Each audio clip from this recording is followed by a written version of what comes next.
This is a wonderful opportunity for us in the performing arts to pause for a moment and take a look at what we've been working on for 6 or 7 weeks now. And my name is Jay Brake. I'm the head of performing arts, and I direct the plays, and you'll see a scene from our fall play, The Servant of Two Masters. And so, I guess this is how it'll work. We have a program here, and the chamber ensemble will go first, and Mr. Bragan will introduce them, and then the Abbey singers, and then our orchestra Sinfonia, and then when the music is finished with their portion of our show, we're going to do a scene in the round here. So our play will be in the round, so after this weekend we'll put chairs up here and lower some of this fabric and feel like we're in a tent. It's all going to be right in the middle. And so we'll turn all of these chairs towards the center of the stage as well. But we didn't want to do that today because we have a lot going on up here. So after the music portion, I'll ask you to face the center. And that might mean moving your chair or just swiveling your head, whatever you feel comfortable doing, to look into the center. So I love this day. I like stopping to see how things are going. My office is right over there in the corner, and the orchestra works here twice a week, and I'm just honored to hear them play and to hear over just several weeks how strong they get playing up on stage. We have a new vocal music director at the Abbey here, Mr. Mike Carnaroli, who, if you haven't met him yet, you'll get a real thrill out of meeting him. He's such a nice guy, very experienced, incredibly talented, and can't wait for you guys to hear the Abbey singers and when he's done with the Abbey singers in just several weeks. And so that's Mike Carnaroli, and then our instrumental music teacher, Mr. Joe Bentley, we're thrilled to have back after how many years, Joe? This is my ninth year, and we're just so lucky to have Joe. He's a wonderful teacher, and what Mike and Joe do really well, we have wonderful music that they choose, or scripts that I choose, but then how do you give that to young performers, and how do you make it come alive? And so they're both very mindful of the performing aspect of playing music, the performing aspect of putting on a show. We're in the performing arts for crying out loud. So it's really wonderful to see what Mike and Joe do with their physical and vocal training that they do with these singers and musicians. But I do also want to give a big acknowledgement to these students. So parents, I'm sure you were a little tired at the end of the day yesterday, going to all the classes and experiencing, getting a taste of what your son or daughter has to do every day. Now imagine, after going through all those classes and going through sports, that you then take on another responsibility. And so if you're an Abbey singer, you're meeting twice a week, in addition to everything else, and then sometimes even meeting after dinner to rehearse again. Same with our orchestra. These are really devoted students who work really hard on top of everything else. They're the Navy SEALs of Abbey students. And so there you have it. Okay, so we'll begin now, and we'll begin with Joe. Yeah. So, and I want to say one thing about Joe too. Another reason why we're lucky to have Joe. He's also a professional musician, plays with the New Bedford Symphony, and if anyone's going to see A Christmas Carol this year at Trinity Grab, Joe will be playing with the pit band, I think, as well. So it's just wonderful for someone like Joe to be able to teach our students. So please welcome Mr. Joe Bentley. Thanks, Joe. Good morning, everybody. How's everybody doing? Awesome, great. So the thing that really sticks out for me about today is it's been like 3 years since we've really done a full Parents' Weekend Performing Arts Showcase. Can we get a round of applause for that? I'll tell you, one of the beautiful things about starting the school year is there's this refreshment that all of the musicians that I work with, everywhere that I work with them, everybody seems hungry to make music, to perform. It seems like there was a drought for 2 years, and now it's back. And back in a really powerful way. And that's one of the things I've been feeling here at Portsmouth Abbey with all of our students, and even when I'm out performing. It's just a wonderful time to be a musician right now. So a little bit about our performing arts, the instrumental side of things. The chamber music program meets every day after school kind of like a sport. You know, Jay said that they're like the Navy SEALs of our musicians, right? I kind of like that idea because our chamber music is small but mighty. We put together small groups and play really, really difficult, challenging music because these are musicians who have decided not to play football, not to challenge themselves in the weight room, but to challenge themselves intellectually and musically. So we play music of Bach and we play Satie, and we play difficult, challenging things because we want to make something beautiful while we're doing it. So this morning, we're going to hear the Sonata in E minor for flute and continuo by our chamber music students. Come on stage.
exciting, wasn't it?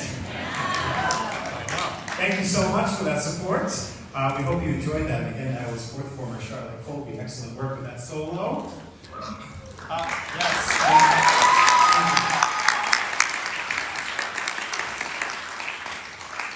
Our next selection is going to come from Broadway and from the famous musical Rent. This piece is titled Seasons of Love and asks the question, after all these minutes have passed us by, all these hours, all this time has ticked by, how do you measure the time that you've had together? How do you measure what you've chosen to do with your time in the past year? And I think it's a very beautiful sentiment to celebrate this morning. That music is alive and good and happening here at Portsmouth Abbey.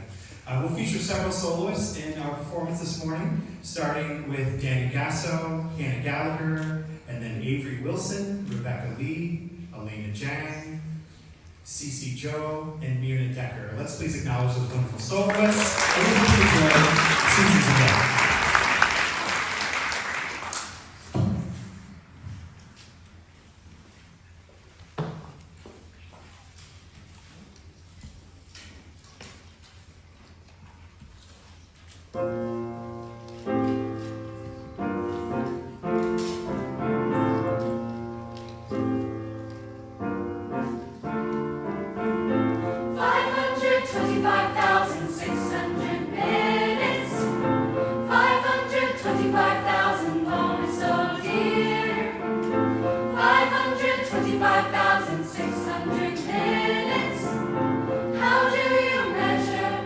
Measure a year.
Fun story. That is the original name of the timpani. There are the kettle drums. So what Janice is going to do is she's going to tune her bottom timpani to a G, and she's going to give us a nice big strong whack and all the way up to a G. Let's hear it. That's how you tune a timpani. Now, let's tune the high one to a Z. That's how you do it. So, funny thing about those drums, you have to go all the way down, and that actually is the proper way to tune a timpani. So now that we're in tune, let's hear Jupiter, bringer of Jollity.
my daughter, and Signor Silvio, the most worthy son of our Dr. Lombardi. Cheers! Yes, sir. I'm proud to be witness at this happy event, and I thank you for the honor you bestow on me. Truly, this marriage was written in the stars. For as you all know, Signor Federico, my business partner, to whom Clarice was engaged, recently died. Died? Died! And if it was not for his sudden death, I would not be able to give Clarice to you, my dear young man. Certainly, I can say that the stars are shining for me. Yes, sweet Silvio. It was only out of obligation to my father that I was engaged to Signor Rasponi. My heart was always yours alone. The stars have decided on some say nothing can change their minds. So tell me, how did this Federico Rasponi die? He died in a duel fighting to defend his sister Beatrice's honor. Struck dead with a single blow. Squirt! Squirt! Spray! Oh, the poor guy. What a loss. What a shame. You knew Federico Rasponi? Certainly I knew him. I also knew his sister, Beatrice. Oh, beautiful. A woman of such spirit and courage. She's dressed in a man's clothing, right horseback. Easy there, fella. All the world was in love with his sister. Oh, what a terrible thing to happen to such a good guy. Come on, no more talk of unhappy things. Do you know what we need, Signora Brigella, dear madam? What's that? We need some of the brilliance you work in the kitchen. Yeah! Say no more. We'll go back to my inn where I'll cook up some pasti fasoli. Ooh. Some magnifiori. And some roast pig. Oink, oink. Oh, hello there, Mrs. Cleaver. Bravo! Yes, but beef too. Roasted with lots of little onions and red wine. And we'll just pour them over each dish so that we can take huge hunks of bread and soak it up! Soak it up! See who's there, Smeraldina? Right way. My most humble reverence to all assemblage here today. Hi. Oh, it's Mr. Walter. Oh, hi, Mr. Brake. Oh, hi.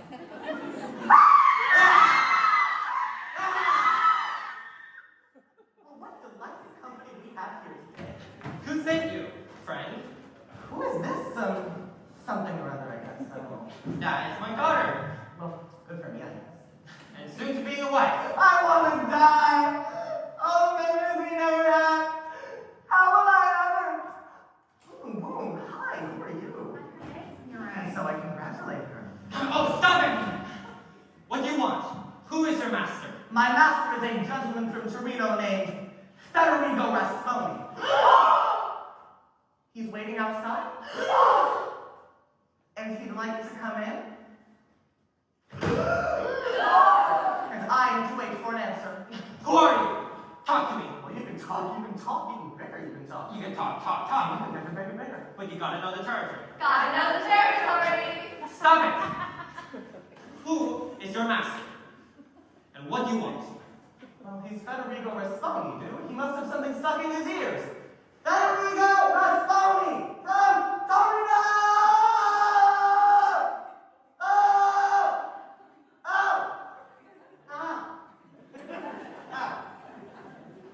You are insane.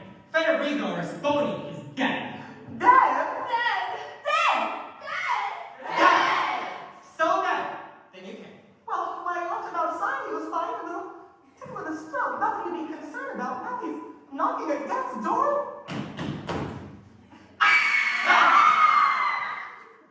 Are you absolutely positive he's dead? Absolutely, he's dead. Dead? Dead! So dead! How did he dead? Die? Was it an accident? Oh, did he get the cancer? Oh, my poor master. Stop it! Well, thanks anyway. There's 3 minutes. I'll never get back.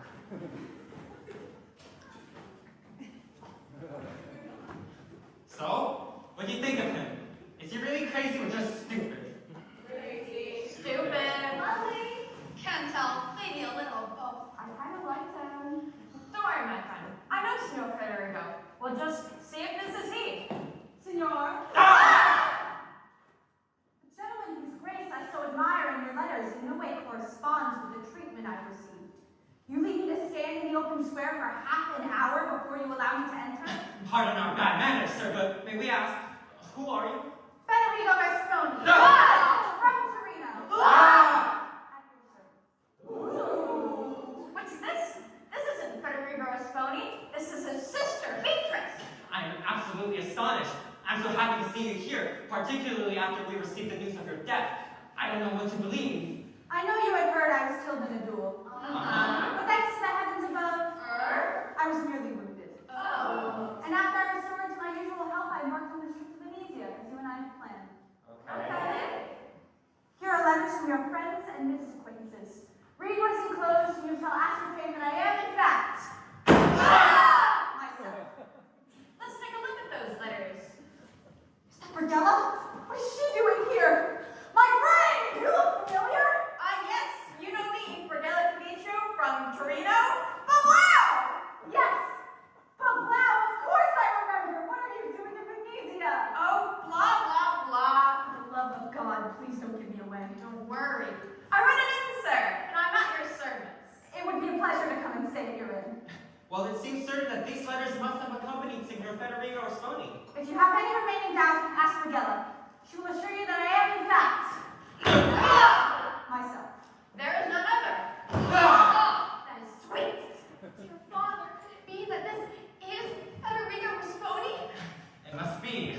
My heart is breaking. What will happen to us? Have no doubts. You are mine, and I will defend it to the death. What can we say, Doctor, now that he is here at this unfortunate time? Well, as Hippocrates say, accidit impuncto quod non contingit in anum. Signor Pantalone, is this the young lady I'm destined to marry? Yes, dear sir, this is Clarice, my daughter. And who is this young man? He's my nephew. What? No, senor. I'm not your nephew. I am engaged to Senor Clarice. Bravo, son, though that was unfighting. You're engaged to Clarice? But is she not destined to be mine? Signor Federico, before your arrival here today, we all believed you were dead. Dead? Dead! So dead, whereupon my daughter was promised to Signor Silvio here. But now that you're alive, Clarice is yours. Excuse me. No. Signor Silvio, there's nothing for you to say now. Well, I'm sorry, Senor Federico. You're too late. Senor Clarice has been promised to me, Senor Silvio, and you will find me a worthy opponent in this battle. Signor Federico, Signor Clarice is promised to my son, and this the law speaks clearly, prior intempore, poter injure.